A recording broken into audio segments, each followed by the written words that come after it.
Ahojte všetci, vítam vás pri tomto rannom video update trhu, v ktorom sa pôjdeme pozrieť na BTC, pozrieme sa taktiež na Ethereum, nejaké tie ďalšie korelačné grafy a taktiež asi aj na nejaké zaujímavé altcoiny, ktoré aktuálne sledujem. Takže poďme na ten BTC.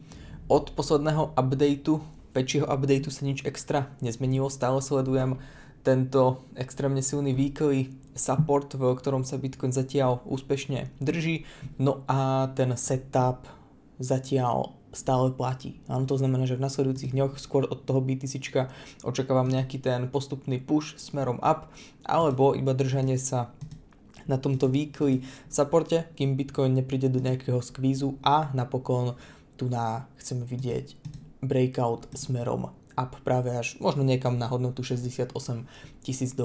Hlavne, aby sme videli breakout tejto krátkodobej klesajúcej trendovej línie. Áno, teraz skôr sa môžeme ísť pozrieť na tú krátkodobú štruktúru, v ktorej sa Bitcoin aktuálne nachádza. Keď pôjdeme na nejaký jednohodinový timeframe, tak čo tu aktuálne sledujem, taktiež aj na 4 hodinke máme tu na tento významný close na hodnote $60,700, taktiež ho máme aj na 1 hodinke. No a čo tu pri BTCčku sledujem, takže ešte naďalej počas dnešného dňa napríklad, možno aj počas víkendu sa Bitcoin bude postupne tlačiť smerom up až na tento level, na nejakých tých povedzme $60,700, $61,000 a potom následne, keď tak môže prísť k nejakej korekcii. Otázne je, či si tu na Bitcoin ešte vytvorí nejaké to SFP, áno, nejaký ten swing failure pattern a či si pôjde pod tieto knoty, ktoré máme tu pretože keď sa pozeráme na túto štruktúru, tak už vidíme, že Bitcoin si tu postupne začína vytvárať nejaké to guľaté dno, áno, taktiež keď si to môžeme rozobrať na drobnejšie, tak vidíme, že už si tu vytvoril nejakú base, presne túto, takže čo teraz aktuálne sledujem od BTC, tak je to, že OK, ešte postupne sa môže počas dnešného dňa, možno počas zajtrajška tlačiť smerom up, aby si prišiel práve sem tapnúť tých povedzme $61,000 a následne tu môže prísť kľudne nejaká korekcia práve niekam sem do tejto zóny nižšie, moc to už asi ani neočakávam, skôr to bude ozaj táto zóna, kde máme value area high a zároveň ešte aj neotestovanú point of control. No, takže krátkodobo ma bude zaujímať hlavne tento level, alebo táto zóna v grafe BTC. Nejakých $58,200 až povedzme $57,400, $500 niekam sem. Takže klasický retracement, Bitcoin si príde povedzme po nejakú 786, možno po nejakú golden pocket a odtiaľto sa môže odraziť opäť smerom up a minimálne sa držať opäť v tejto sideways štruktúre. Či tam príde to SFP, no je to hlavne z toho dôvodu, prečo nad tým tak rozmýšľam, a to je táto base, ktorú si tu to BTC už vytvorilo. Hej. A čo by bolo na tom BTC viac bullish ako to, že už ani by si neprišiel po tú SFP, ak by si neprišiel už to low vypláchnuť. To by bol za mňa veľmi, veľmi bullish signál na BTC, minimálne krátkodobo. Hej, niekedy v budúcnosti OK, môžeme si tu ešte prísť po tú SFP, po tú nejakú spodnú likviditu, ale teraz krátkodobo by som tu chcel ozaj vidieť to, že Bitcoin sa bude tlačiť smerom up, vytvorí si vyššie low a môže ísť do nejakého impulzného cenového rastu. A potom kľudne z nejakých vyšších levelov možno ešte drop ozaj sem. Ale teraz to vidím tak, že Bitcoin si po to nejaké nové low už nepôjde, pretože ozaj tých príležitostí tu bolo už XY. Hej, mali sme tu jedno low, boom, Bitcoin si tu vyžral likviditu. Mali sme tu druhé low, zase si Bitcoin vyžral likviditu. Tretie, štvrté, takže už 4 krát Bitcoin využil tú príležitosť vyžrať likviditu spopod týchto knotov, takže to je ten hlavný dôvod, prečo mi tu na vyžratie tejto poslednej SFP už moc nedáva zmysel a skôr to vidím tak, že Bitcoin si tu vytvorí to vyššie low a pôjde postupne smerom up minimálne k tej hodnote $68,000. Takže to je ten hlavný setup, ktorý sledujem aktuálne na BTC.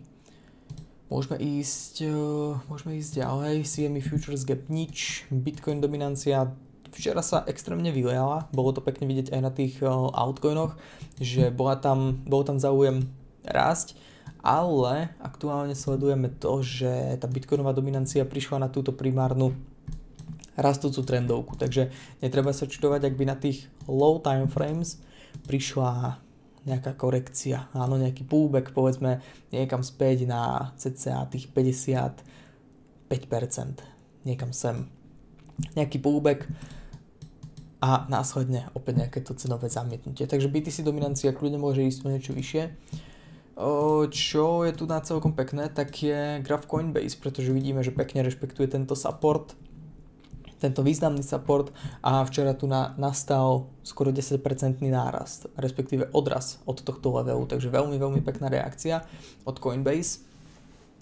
Ďalej USDT dominancia zatiaľ taktiež prišiel si po nejaký major level, ale vidíme, že respektíve, že tu nás chytáva nejaké to zamietnutie, takže tým pádom skôr tá USDT dominancia down a priblížiť sa práve k tejto rastúcej trendovke, ktorú máme tu na. Tým pádom sa tá USDT dominancia bude stále držať v nejakom takomto rastúcom channeli, v nejakom rising channeli, takže je to aj naďalej nejaká tá bearish formácia na USDT dominancii.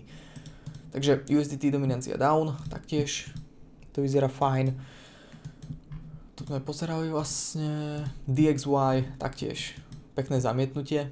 Aktuálne na tej trojdenke, aj na daily, to DXY nevyzerá nejako pekne, takže skôr to vyzerá presne tak, že pôjde si niekam po tento support, ktorý má tu na hodnote 104 bodov. Takže DXY down, ropa taktiež sa nádherne vysypala, taktiež to vyzerá, že pôjde ešte o niečo nižšie a pôjde si urobiť ešte jeden leg smerom nadol na túto primárnu nejakú krátkodobú rastúcu trendovku. Niečo takéto, no záleží, ako ju utiahneme. Ale ropa ešte taktiež down. Takže možno ešte S&P 500. Vidíme, že už sa postupne začína spamätávať a mohol by tu nastať nejaký ten push smerom up. A zase na druhej strane zlato, keď pôjdeme na nejaké nižšie timeframey, tak zlato už si tu na postupne začína vytvárať nejaké nižšie lows. Novšia štruktúra sa začína postupne lámať, prišiel tu na nejaký významný support, ale zatiaľ ešte neprekonalo nejaké krátkodobé highs. Takže aj z toho dôvodu zlato skôr by ešte mohol pokračovať v tom cenovom poklese. No a tým pádom, keď sme prešli cez tie korelácie od USDT, cez Coinbase, DXY, ropu a podobne, tak väčšina tých grafov aktuálne hrala v prospech BTC, že BTC ozaj by sa krátkodobo mohlo začať tlačiť smerom up, pretože ropa ešte bearish, DXY taktiež bearish, tým pádom by to mohlo pekne potlačiť Bitcoin smerom up.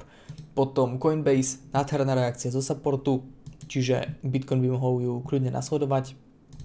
USDT dominancia taktiež bearish, čo by mohlo nahrať do karát práve Bitcoinu a S&P 500 taktiež postupne smerom up. Čiže ozaj tie korelačné grafy aktuálne vyzerajú v prospech BTC. Ďalej Ethereum. Tu sledujem to isté, čo pri BTC. Hej, že mali sme tu na nejaké 3 významné výplachy v tomto grafe. Mali sme tu na tento významný knot, boom, prvýkrát sme si prišli vyžrať likviditu nejakých longov. Potom sme tu mali ďalšie významné low, opäť druhýkrát sme si prišli vyžrať likviditu z týchto longových pozícií.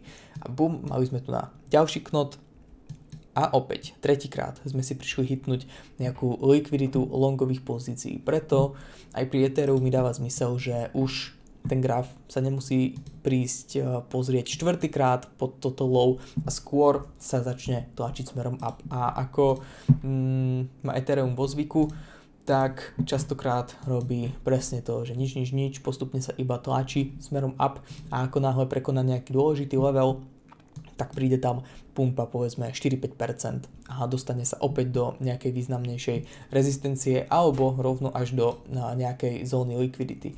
A presne to by som aktuálne očakával práve aj od Etherea. Ako náhle sa začne dostávať nad tento level nejakých $3015. Hej. Krátkodobo opäť možno nejaký pullback, podobne niečo ako BTC, povedzme po nejakú hodnotu $2900 a odtiaľ to postupne up. Niekam až niekam, no minimálne tých $3215-16. To je nejaký prvý target, ktorý tu chcem vidieť.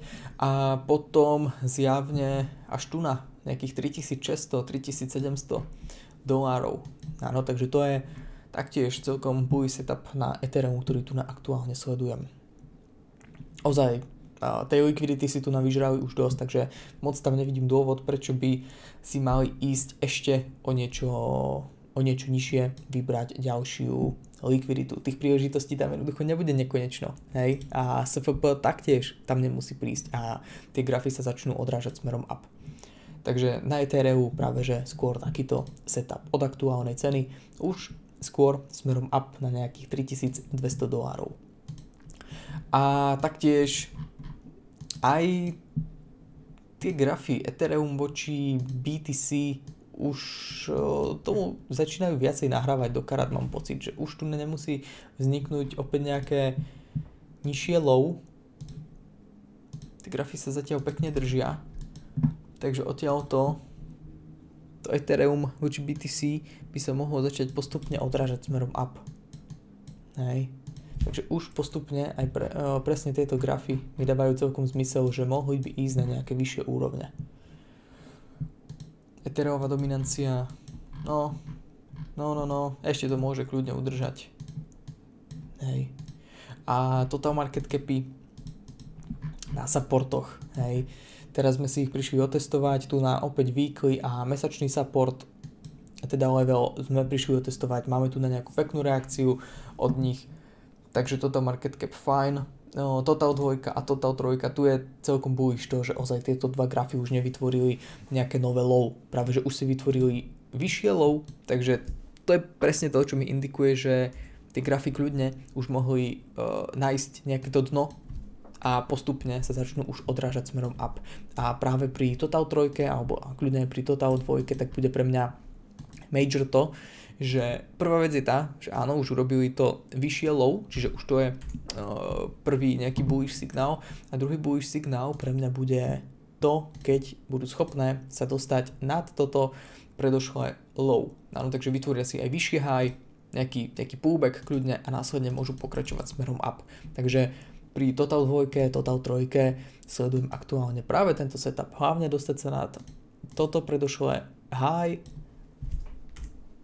potom nejaký kľudne pullback menší a následne smerom up. A tým pádom, že mám tu na podobnú štruktúru, respektíve tieto grafy určujú trend na altcoinoch, tak podobnú štruktúru sledujem aj na väčšine altcoinových mincí. Hej, môžeme si ukázať nejaké najdôležitejšie, alebo ktoré aktuálne sledujem. A prvým z nich je práve tento WorldCoin, ktorý má stále okolo seba extrémne veľa hypu.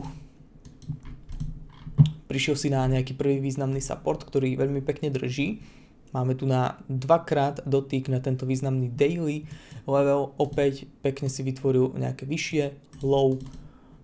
Má tu na už aj nejakú bullish divergenciu, takže vyzerá to fajn. A zároveň, keď pôjdeme na nejaký nižší time frame, tak neviem to presne zaznačiť, ale má tu už ozaj nejakú peknú klesajúcu trendovku, ktorú čoskoro môže preraziť smerom up. Áno, a to bude ďalší bullish signál, ktorý bude nasvedčovať tomu, že práve ten WorldCoin môže ísť o niečo vyššie.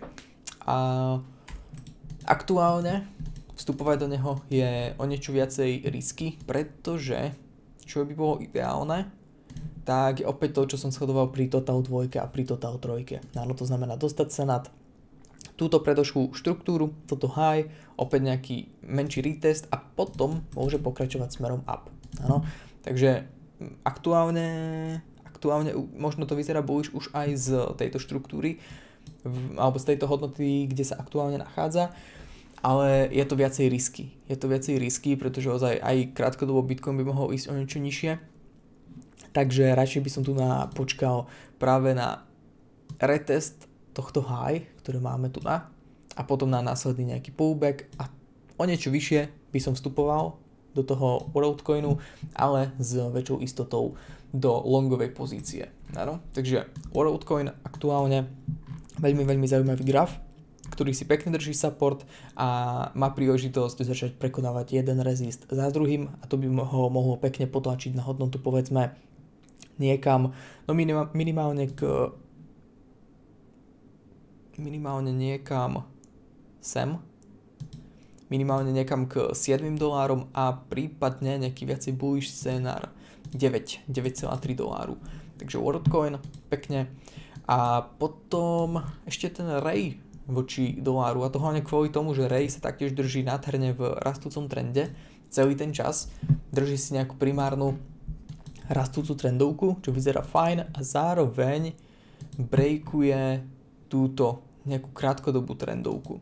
Áno, takže aj ten Ray vyzerá super, ale platí tu to isté, čo pri tom Worldcoine, že už tu vidíme nejakú prvú peknú reakciu, nejaký breakout tejto krátkodobej trendovky, odraz od spodného supportu, vytvorenie vyššieho low, ale ten nejaký pravý signál do toho longu bude až v momente, keď Ray dokáže prekonať toto predošlé high, urobiť nejaký retest a následne môže ísť smerom up, kľudne niekam zase k hodnote povedzme $3. 2,9, prípadne,